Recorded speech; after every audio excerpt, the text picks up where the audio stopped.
worldwide. We on a world tour with my So welcome to Global Brothers Podcast, Adina Thembi. Thank you so much.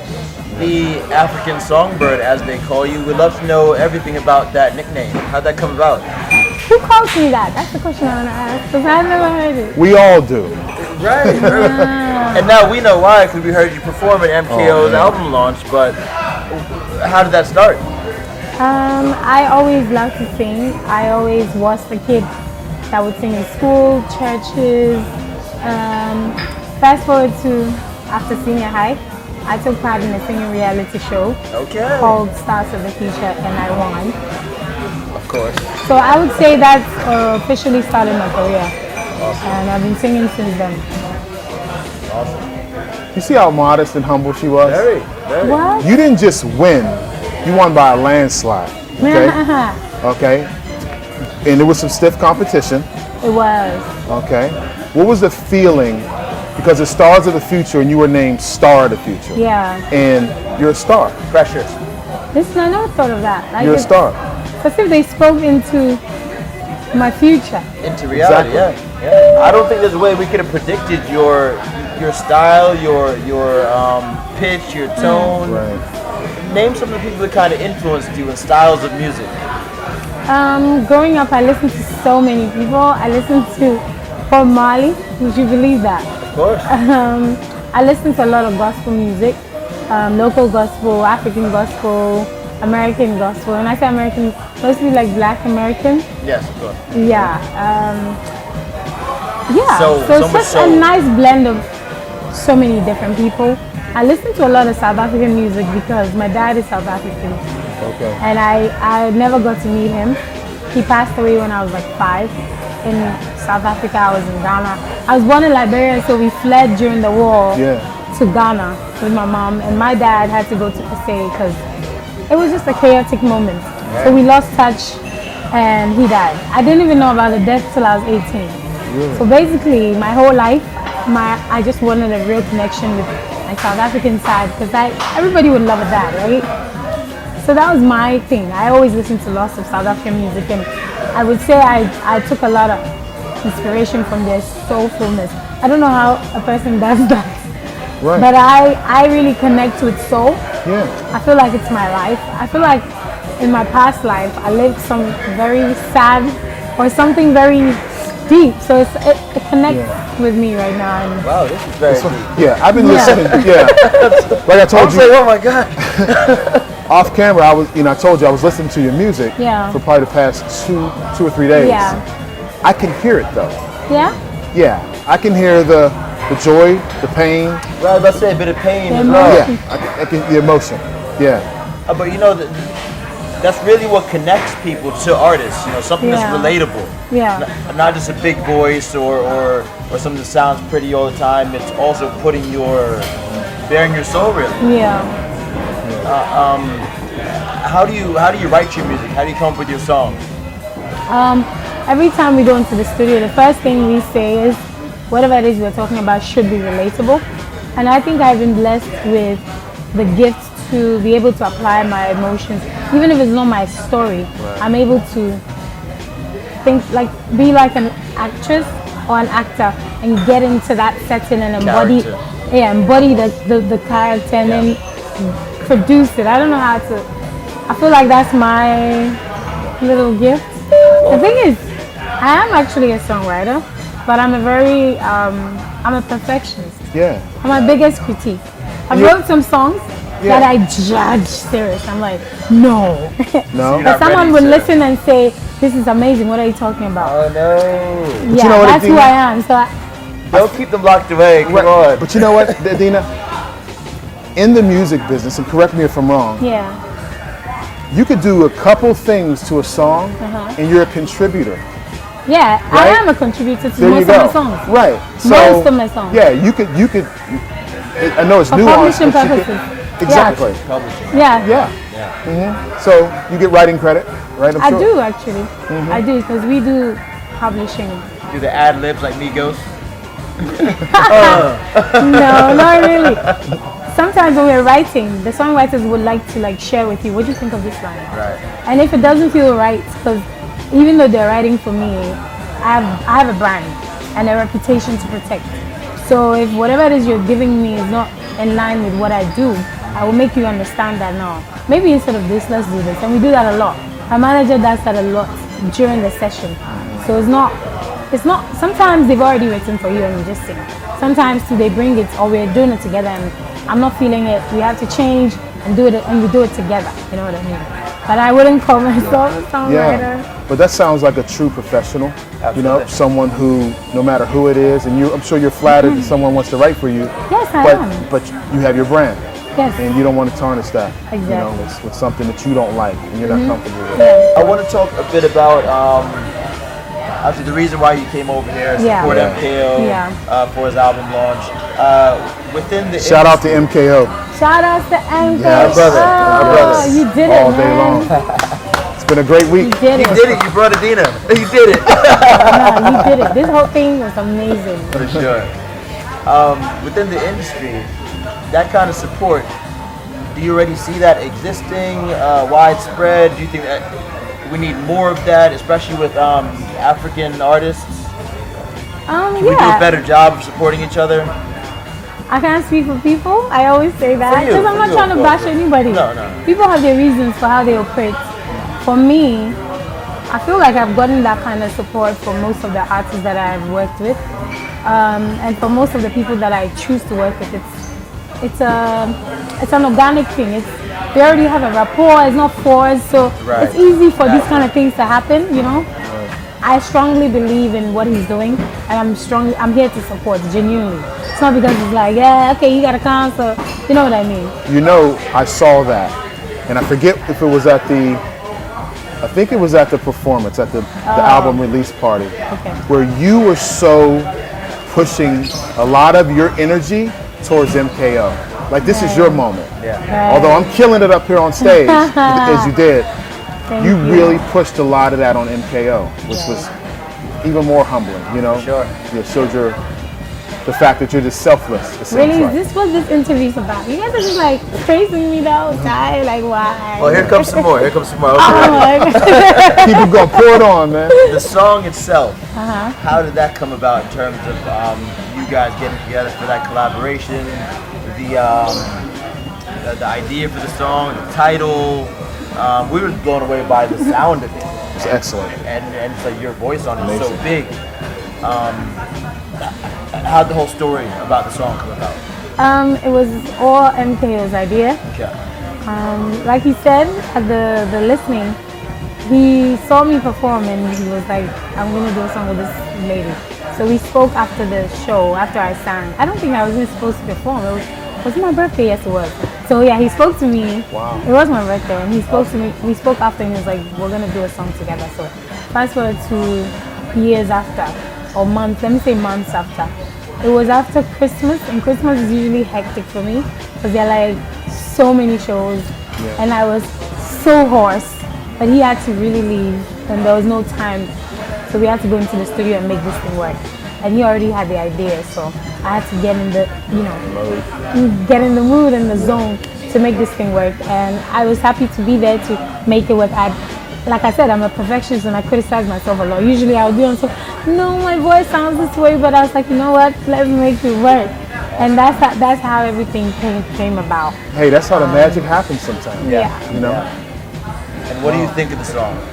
I love it.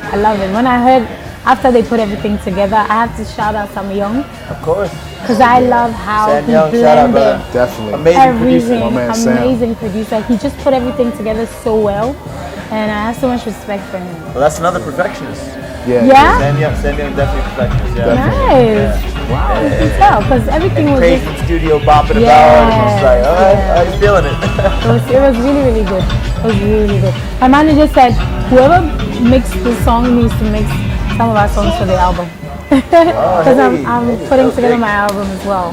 I love the collaboration. Yeah. You know, I really do. And I saw that you posted about it. Thank you so much. Definitely.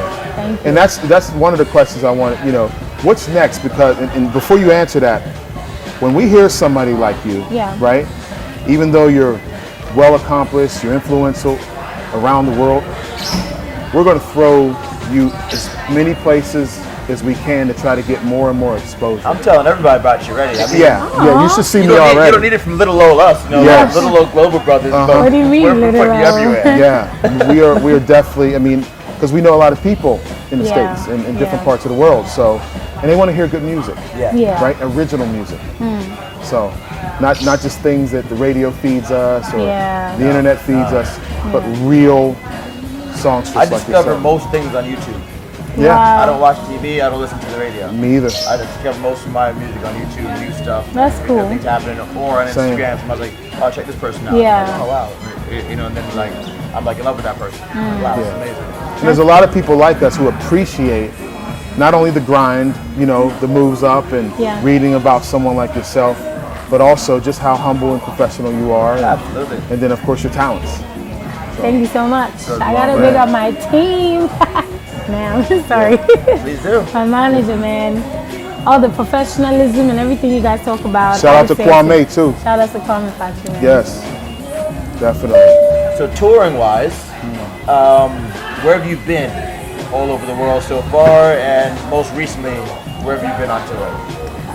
My very first tour, which I feel like has been the biggest so far, was at the South Pacific. South Pacific. Wow. Yeah, we found out when I released my song Killing Me Softly. Well, maybe like 2 months after. But we were getting lots of comments from on YouTube and on social media, across social media, from specific places. And then later on, we found out on Apple Music that the song was #1 in Fiji. We're like, Fiji? Like how? Wow. And as the months went by, we kept getting more and more videos. They would tag me on Insta stories, I would repost. People would send me messages and say, "We love you so much from Samoa, we love you from Fiji, we love you from here, we love you from here." I'm Cook like, Islands. yeah. I was like, this is Is amazing. Bora Bora over that area too, right? I don't know. that I okay? don't know. I'm not sure. So they reached out to us and we reached out to them, and we put together the tour dates and everything, and we made it happen. So we flew out the team, and we went and we performed in 5 places. So we did Samoa, the Cook Islands, which is Rarotonga, and we did Sydney in Australia. Yeah. We did Brisbane and Melbourne. Were you surprised that, especially in Fiji Islands, the black people over there? Were you surprised? It wasn't even the black people. It wasn't like people from Ghana or Africa or anything. Really? It's the people from there, the Polynesians. Right, the Polynesians. Yeah. Right, but Yeah. They were the people that. But they have that. Really? They had that look to them. They Let me have tell that you. known- in one of these malls in Dubai, I think it Yeah. was Dubai Mall, I'm Yeah. not sure. There's these big guys, Yeah. bigger than me, look just like me, walking Look just through. like you? Yeah, and I had to stop them because I thought it was a team from, you know, and I said, where are you guys from? First of all, I think it may be football, basketball or Yeah. something. Rugby. Rugby. They said Fiji. Wow. And I said, okay, if you play a sport, and I was thinking football, and they said, no, rugby. I was like, okay, and I talked to them for a little bit, but they looked African. Yeah, I feel like for me, that was a big confirmation that we really are connected. We are connected because I don't think they consider themselves as blacks because they are Polynesians. That's Right. also a thing. But it just makes me understand, and even we got the chance to talk to some of them about their culture, you know, how they came there, some of their indigenous tools. It's very similar to what we used in Africa. So I'm just like, you know what, whatever you guys are, it's beautiful, own it, but I feel like we're connected through and through in this whole world. We are. Well, Adina, many times, you know, as a Jamaican American, Yeah. you know, and Black American, if you want to call me that, many times it's where the boat left you off at, Yeah. right? It's where the Yeah. boat stopped, Yeah. and no matter how you got there.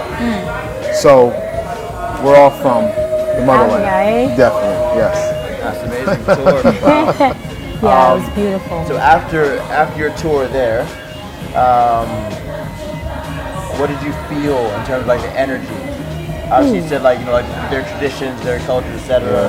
And now you've been re-energized by such distant places. That Yes. Yeah, so what are you looking to do next in terms of like did you get affected musically? Yeah. Are you trying to like infuse some of those sounds into your new projects? It definitely influenced me as a person first and foremost and as an artist. Being there, listening to that kind of music, one thing I realized, they are amazing singers. They're all very musical. Listen, all their folk music sounds very much like South African music. Yeah. You already said that. Yeah. So I just, and there's a lot of soul in their singing, which is something I connect with a lot. So I definitely apply that. It was beautiful to be out there. So you met a lot of singers? There are so many singers. Even on the bill, I was the only lady. There were like 12 guys. It'll be a collaboration. Oh, 100%. I was gonna say now, like, the world is small, so easily they can record something in the studio. Yeah, we've already done a song. I already did a song with one of them. More of them are trying to get the collaboration. Do you have a new album coming out? Yes, it's something I'm working on. Something you're Something's cooking. Something's cooking. Yeah, something coming out. Tell us. It's something that I'm working on. But I have to go back on tour in New Zealand, which is the same area. Yeah. And once all of that is out of the way, I can present the album properly. So for now, I've just kind of like put things on hold. But we're still working behind the scenes, with the engineers and songwriters and stuff like that. And concept-wise, I love that I've been here because everything, like I said, everything influences me and inspires me as an artist.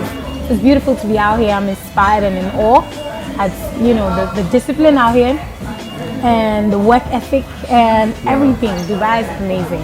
And it's definitely something that is like added to my everything, Yeah, I'm inspired. I have an idea for the album name. So there was a time that I called it Slow Burn because I believe that Slow Burn. Yeah, I believe that my brand was the type that probably wouldn't hit you like bam, but as time went on, before you realize you're caught on, before you realize you're like in full flame, yeah, it will grow on you and you're like hooked. Right. So that was the idea, but I don't know, it might change. Well, I can't wait for it. Very, very excited. Really? I can't wait too. It's my first album. Yeah. It's my first project. We do have a Ghana question for you. Okay. Ghana's, for us being Pan-African people and just like loving where we're from. In Ghana, the significance, we don't have to go over everything, but already. Yeah. How do you feel about the year of return?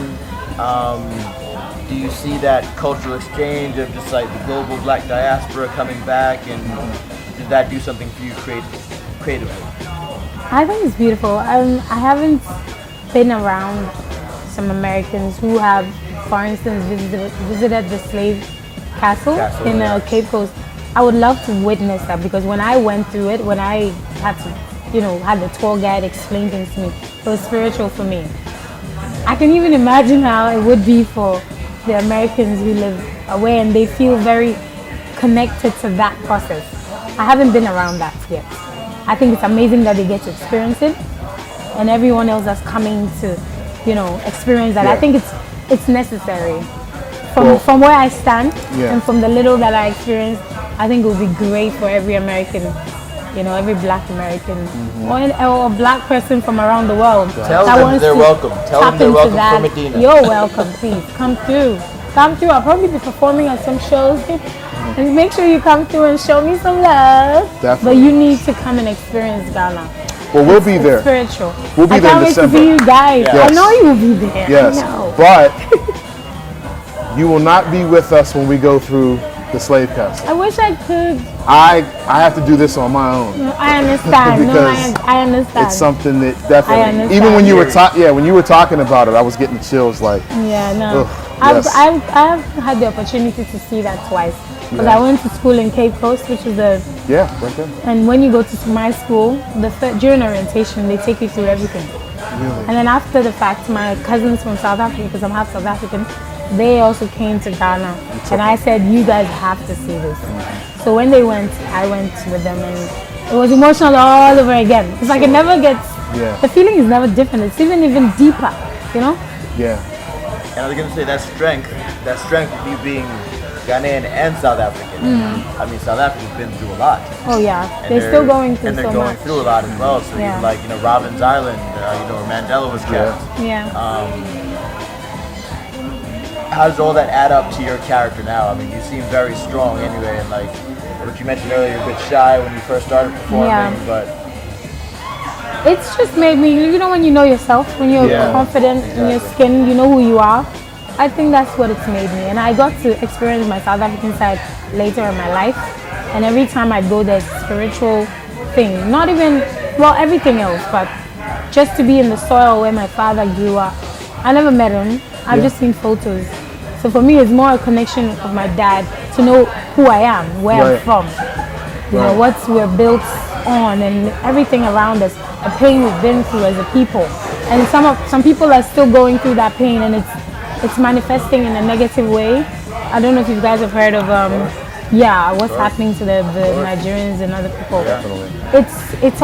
It's for me it's a sad situation. Right. Coming here, we were just driving on the Palm, Jumeirah, to meet you, and we had a conversation. It was a pretty deep discussion, and I was telling him about survivor's guilt versus survivor's honor.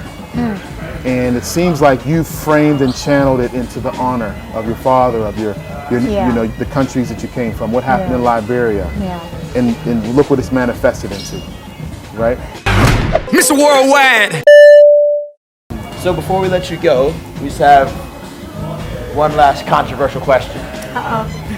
The burning question whenever we get anyone Ghanaian or Nigerian in our hot seats. Okay. Who makes the best jollof? Listen, this is not even a conversation. Wow. It's Ghana, like everybody knows. I don't know if Nigerians know it deep down in their hearts. They're just forming, as they say. Do we need to call MKO over here right now? Right. Guys, the conversation is over. Hands down Ghana. Yes.